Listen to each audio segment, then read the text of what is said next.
Welcome to CSK Darbar. இன்னைக்கு நம்ம பார்க்க போகிற மூவி ரிவ்யூ ரெட்ரோ. சூர்யா, பூஜா ஹெக்டே நடித்து கார்த்திக் சுப்ராஜ் இயக்கத்தில் சந்தோஷ் நாராயணன் மியூசிக்கில் படம் நேற்று தான் வெளியாகி இருக்கு. படம் எப்படி இருக்குன்னா போத் பாசிட்டிவ்ஸ் அண்ட் நெகட்டிவ்ஸ் நம்ம இன்றைக்கி டிஸ்கஸ் பண்ண போகிறோம். ஃபஸ்ட்டு பாசிட்டிவே வந்து சூர்யா தாங்க. மனுஷன் வாழ்ந்திருக்காரு, 6 பேக்ஸ் வச்சுருக்காரு, அதே மாதிரி உயிரை கொடுத்து நடிச்சிருக்காரு. ஃபஸ்ட் ஹாஃப் வந்து ரொம்ப நல்லாவே இருந்ததுன்னு சொல்லலாம். செகண்ட் ப்ளஸ் என்னன்னாக்கா கனிமா சாங்னு ஒரு சாங் வருங்க. அந்த சாங் வந்து என்டையர் சீக்வன்ஸும் 15 மினிட்ஸ் வரும். அவ்வளோ நல்லா இருக்குது. ஆக்சுவலாக வந்துட்டு அந்த இது வந்துட்டு அந்த சிங்கிள் ஷாட்டில் எடுத்திருப்பாங்க. ரொம்ப ரொம்ப நல்லா இருக்குது. மூணாவது ப்ளஸ் வந்து ஆக்ஷன் சீக்வன்ஸு ஃபுல். அதில் வந்து அந்த ஜெயிலில் ஒரு ஆக்ஷன் சீக்வன்ஸ் வரும். முழுசாகவே ஆக்ஷன் சீக்வன்ஸ் ஆக்சுவலாக ரொம்ப ரொம்ப நல்லா இருக்குது படத்தில் வந்துட்டு.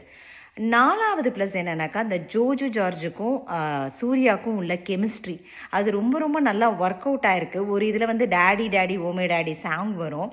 அது வந்து அவங்க ரெண்டு பேரும் வந்து ஒரு மாதிரி காமெடி, லைட்டாக காமெடி சீன் வரும். அதெல்லாம் ரொம்ப ரொம்ப நல்லாவே இருந்ததுன்னு சொல்லலாம். சினோரிட்டா சாங்கும் ரொம்ப ரொம்ப நல்லா இருந்தது. அதே மாதிரி சந்தோஷ் நாராயணனோட மியூசிக் வந்து பெரிய பலம். நெகட்டிவ் என்ன அப்படின்னாக்க டூ மெனி வில்லன்ஸுங்க. பிரகாஷ் ராஜ் இருக்காரு, நாசர் இருக்காரு, அப்புறம் புது வில்லன் வேற, ஜோஜு ஜார்ஜ் வேற. ஒரு சாலிடாக ஒரு வில்லன் இல்லாதது வந்து படத்துக்கு வந்து தோய்வை ஏற்படுத்துது. அதே மாதிரி ஜெயராமா வந்து காமெடிக்கு நல்லா யூஸ் பண்ணி இருந்திருக்கலாம். அவர் ரொம்ப நல்லா பஞ்சதந்திரம், அதே மாதிரி தெனாலிலாம் அவரோட காமெடி ரொம்ப நல்லா ஒர்க் அவுட் ஆயிருக்கும். இதில் இன்னும் கொஞ்சம் நல்லா யூஸ் பண்ணியிருக்கலாமோன்னு தோணுது. அதே மாதிரி பூஜாவோட மேக்கப் வந்து ஆர்டிஸ்ட் யாருன்னு தெரில. ஆன் அண்ட் ஆஃபாக இருந்தது அவங்களோட மேக்கப். ஒரு இதில் ஃபேராக இருக்காங்க, இன்னொரு இதில் அவங்களோட மேக்கப் வந்து ஸ்டேபிளாக இல்லை. அது வந்து அப்புறம் கார்த்திக் சுப்ராஜோட ஸ்க்ரீன் பிளே வந்து செகண்ட் இதில் வந்துட்டு கதை ஃபஸ்ட்டு இதில் நல்லா கொண்டு போயிட்டு இருந்தாங்க. செகண்ட் இது வந்து டிசால்வ் ஆகி, கதை டிசால்வ் ஆகி கிளைக்கதைகள் நிறைய வர ஆரம்பிச்சிருச்சு.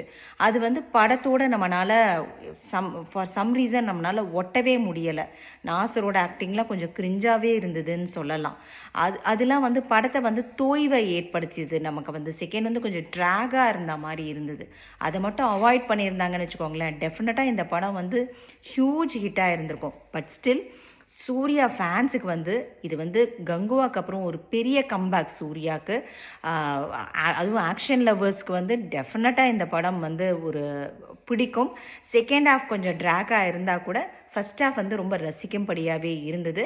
நீங்கள் எல்லோரும் தியேட்டரில் போய் வாட்ச் பண்ணுங்கள். தேங்க்ஸ் ஃபார் வாட்சிங்.